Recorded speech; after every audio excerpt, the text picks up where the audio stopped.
अस्सलामुअलैकुम स्टूडेंट्स, कैसे हैं आप लोग सब। उम्मीद है कि सब खैरियत से होंगे। तो स्टूडेंट्स, पिछले लेक्चर में जो है हमने स्टडी किया था डोमेन बैक्टीरिया को। तो आज जो है हम स्टार्ट करने जा रहे हैं डोमेन यूकैरिया को। चलिए जी, लेक्चर स्टार्ट करते हैं। तो डोमेन यूकैरिया जो है, आप लोगों को पता है कि 3 डोमेन्स के अकॉर्डिंग जो है वो ऑर्गेनिजम्स को 3 तरह से डिवाइड किया गया था। डोमेन आर्किया में, डोमेन यूकैरिया में, डोमेन बैक्टीरिया में।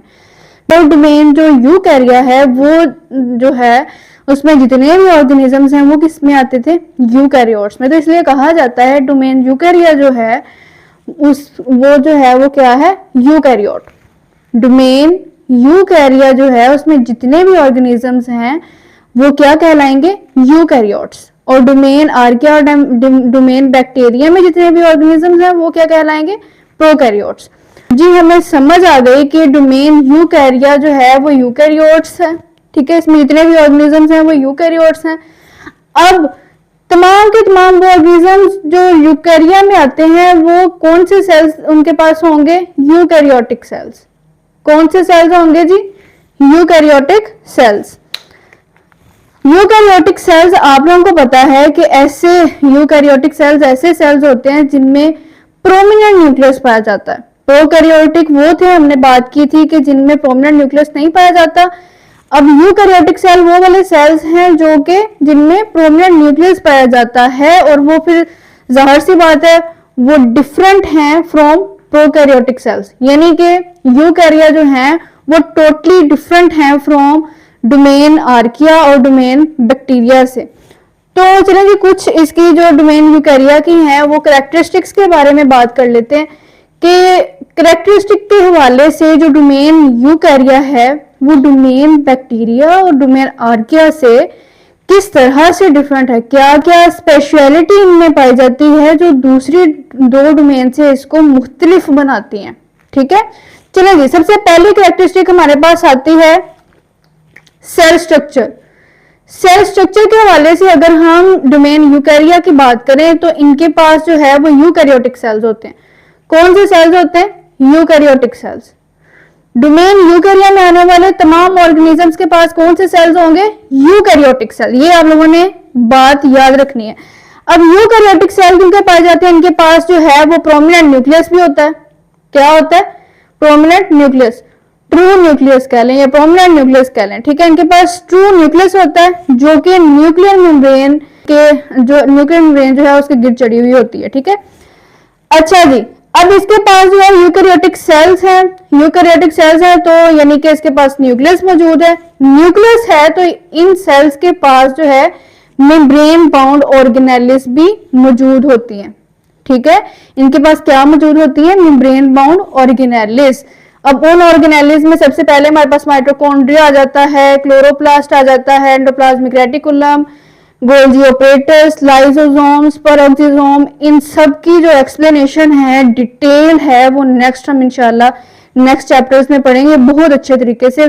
फिलहाल आपने टू द पॉइंट ये चीज याद रखनी है कि जो सेल स्ट्रक्चर के हवाले से अगर हम डोमेन यूकैरिया की बात करें तो इनके पास ट्रू न्यूक्लियस होता है जो न्यूक्लियर मेम्ब्रेन के अंदर इंक्लोज्ड होता है, और इनके सेल्स के पास जो है मेम्ब्रेन बाउंड ऑर्गेनेलिस मौजूद होती हैं जैसा कि mitochondria, chloroplast, endoplasmic reticulum, Golgi operators, lysosome, peroxisome. ठीक है, सपोज कर लें ये हमारे पास सेल है, इसके पास क्या होता है, ट्रू न्यूक्लियस होता है।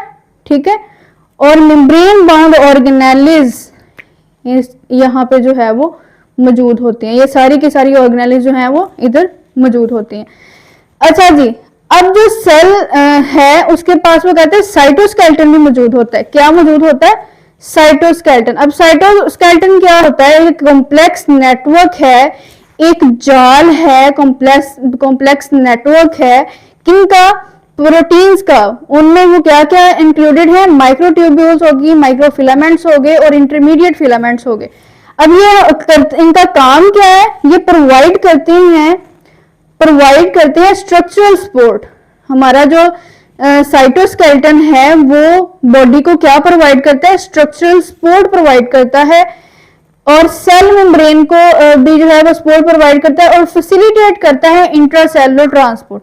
अब इंट्रासेलुलर ट्रांसपोर्ट को फैसिलिटेट करने से क्या मुराद है, सपोज कि ये हमने सेल बनाया था, इसके अंदर ये इंट्रासेलुलर जितने भी मटेरियल था वो बनाया हमने, इसको एक सेल से दूसरे सेल तक पहुंचाने के लिए जो है साइटोस्केलेटन क्या करता है, हेल्प करता है। ठीक है, इसलिए हमने कहा कि ये फैसिलिटेट करता है इंट्रासेलुलर, जितने भी इंट्रासेलुलर ट्रांसपोर्ट ऑर्गेनिज्म के अंदर, एक यूकैरियोटिक ऑर्गेनिज्म के अंदर जितनी भी एक इंट्रासेलुलर ट्रांसपोर्ट हो रही है उसमें भी साइटोस्केलेटन क्या करता है, हेल्प देता है। ओके हो गया। अच्छा जी, अब सेकंड कैरेक्टरिस्टिक की अगर हम बात करें तो वो हमारे पास है जेनेटिक मटेरियल। जेनेटिक मटेरियल की अगर हम बात करें तो डीएनए जो है वो ऑर्गेनाइज्ड होता है into multiple linear chromosomes with in the nucleus. Nucleus के अंदर डीएनए जो है वो मल्टीपल लीनियर क्रोमोसोम्स की सूरत में ऑर्गेनाइज्ड होता है। जैसा कि ये हमारे पास क्रोमोसोम है,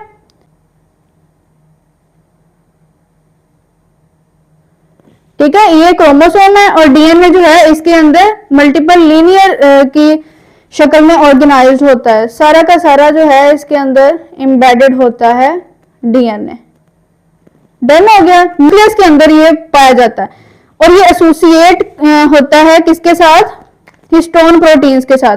अब ये हिस्टोन प्रोटीन्स का काम क्या है, डीएनए जो है एसोसिएट किसके साथ है, इसके क्रोमोसोम के अंदर एसोसिएट किसके साथ है, एक अरेंजमेंट किसके साथ उसने बनाई हुई है, हिस्टोन प्रोटीन की मदद से। अब ये जो हिस्टोन प्रोटीन है ये हेल्प देती है जितना भी जेनेटिक मटेरियल बॉडी के अंदर मौजूद है, जितना भी जेनेटिकल मटेरियल जो है वो मौजूद है एक सेल के अंदर, उसको रेगुलेट करने के लिए और उसको ऑर्गेनाइज करने के लिए हिस्टोन प्रोटीन जो है वो हेल्प करती है।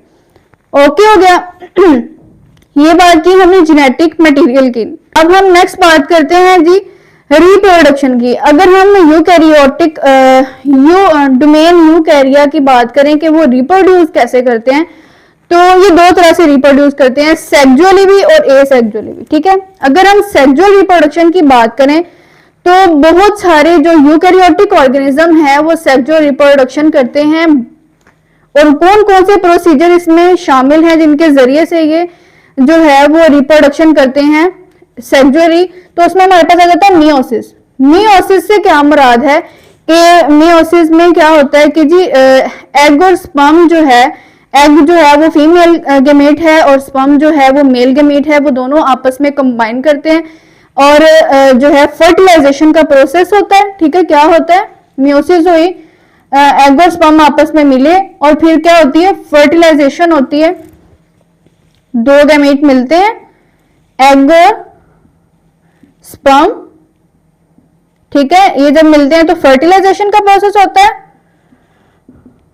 फर्टिलाइजेशन का प्रोसेस होता है।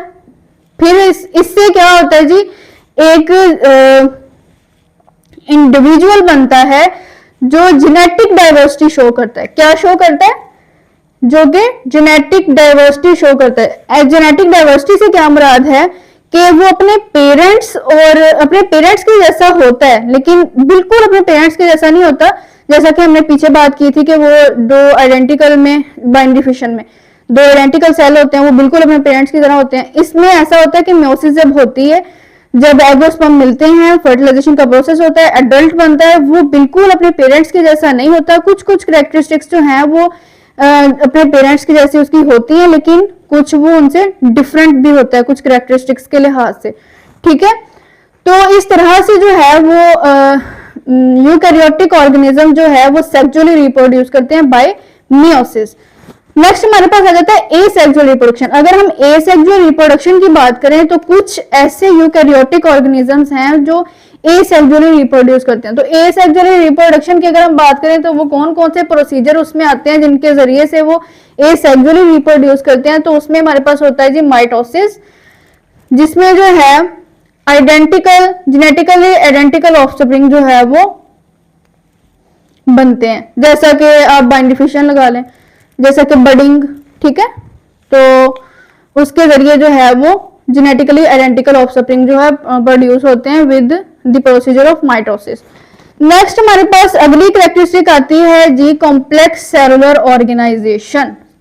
जो यूकैरियोट्स होते हैं उनके पास बहुत ज्यादा कॉम्प्लेक्स तरीके की ऑर्गेनाइजेशन पाई जाती है, जैसे कि उनके सेल जो हैं वो डिफरेंशिएट होते हैं into specialised forming. Specialised cell में सेल जो है वो टिश्यूज बनाते हैं, टिश्यूज जो है वो मिलके ऑर्गन्स बनाते हैं, ऑर्गन्स जो है वो देन मिलके और सेलुलर ऑर्गेनाइजेशन एक बनाते हैं, ऑर्गन सिस्टम बनाते हैं। ठीक है, एक कॉम्प्लेक्स तरह का जो है इनका सिस्टम होता है जो यूकैरियोटिक सेल्स हैं, इसलिए उनको कहा जाता है कि यूकैरियोट्स के पास जो है वो कॉम्प्लेक्स तरह का जो है वो ऑर्गेनाइजेशन पाई जाती है। सबसे ज्यादा कॉम्प्लेक्स तरह की ऑर्गेनाइजेशन अगर पूछा जाए आपसे कि किन में पाई जाती है और एमसीक्यूज आ जाए तो आप बताएंगे कि वो किन में होता है, यूकैरियोटिक सेल्स में। ठीक है, और हर टिश्यू हर ऑर्गन जो है वो अलग से स्पेसिफिक फंक्शन जो है वो परफॉर्म कर रहा होता है। इतना कॉम्प्लेक्स इनमें, इतनी कॉम्प्लेक्स इनकी जो है वो इनके अंदर ऑर्गेनाइजेशन पाई जाती है कि हर ऑर्गन का जो है वो एक स्पेसिफिक फंक्शन होता है, हर ऑर्गन एक डिफरेंट तरह का फंक्शन परफॉर्म कर रहा होता है बॉडी के अंदर। डन हो गया, आगे हम इसको बहुत डिटेल से पढ़ने वाले हैं इंशाल्लाह। ठीक है, फिलहाल आपने टू द पॉइंट इन चीजों को याद रखना है कि कौन सी चीज क्या काम करती है। नेक्स्ट हमारे पास कैरेक्टरिस्टिक आती है एवोल्यूशनरी रिलेशनशिप की।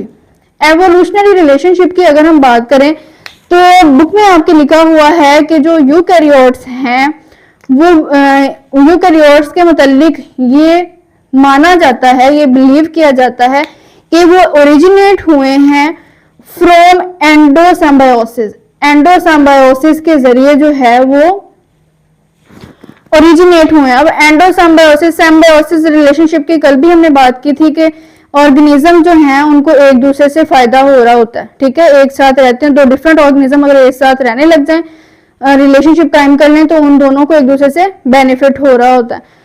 तो एंडोसिम्बायोसिस से क्या मुराद है कि पहले ये कहा जाता है हिस्ट्री के मुताबिक, एवोल्यूशनरी हिस्ट्री के मुताबिक जो है ये देखा गया है, इस पे सर्च की गई है और जो है वो बिलीव किया जाता है कि जो प्रोकैरियोटिक सेल्स हैं जैसे कि माइटोकॉन्ड्रिया हो गया या क्लोरोप्लास्ट हो गया, ये दोनों इन पहले जो है प्रोकैरियोट्स थे। ये कहा जाता है कि जो माइटोकॉन्ड्रिया और क्लोरोप्लास्ट थे ये पहले जो है वो प्रोकैरियोट्स थे, उनको एक होस्ट सेल ने जो है वो इनगल्फ कर लिया और आपस में एक सिम्बायोटिक रिलेशनशिप बना लिया कि उसको उससे फायदा होने लगा, इसलिए उसने उसको परमानेंटली ही अपने अंदर रखना शुरू कर दिया और वो उसका हिस्सा बन गया।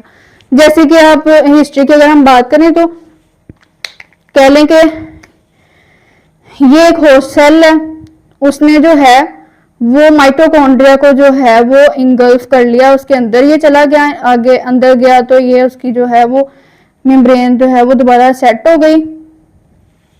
अब माइटोकॉन्ड्रिया का सिंपली मैं आपको थोड़ा सा कहानी समझाने के लिए बताने लगी, एवोल्यूशनरी हिस्ट्री थोड़ी सी समझाने के लिए कि इसने इनगल्फ किया जब, तो माइटोकॉन्ड्रिया ने कहा कि मुझे तुम डाइजेस्ट ना करना, होस्ट सेल को कहा कि मुझे तुम डाइजेस्ट ना करना, मैं तुम्हें जो है वो एनर्जी प्रोवाइड करने के लिए प्रोटीन्स बना के दूंगा।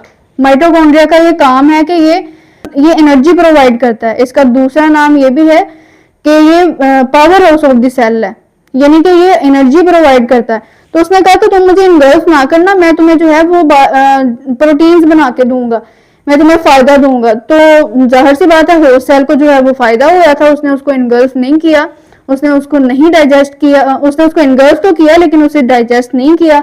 अब वो उसको जो है एनर्जी मॉलिक्यूल्स बना के देता रहा, प्रोटीन्स बना के देता रहा, उसको उससे फायदा होता रहा। ठीक है, तो कहा जाता है कि एवोल्यूशनरी रिलेशनशिप के अकॉर्डिंग यूकैरियोट्स जो हैं वो बिलीव किया जाता है कि ये ओरिजिनेट हुए हैं एंडोसिम्बायोसिस के जरिए से, यानी कि ये प्रोकैरियोट्स से बने हैं। ठीक है, तो ये हमारा जो है आज का टॉपिक था।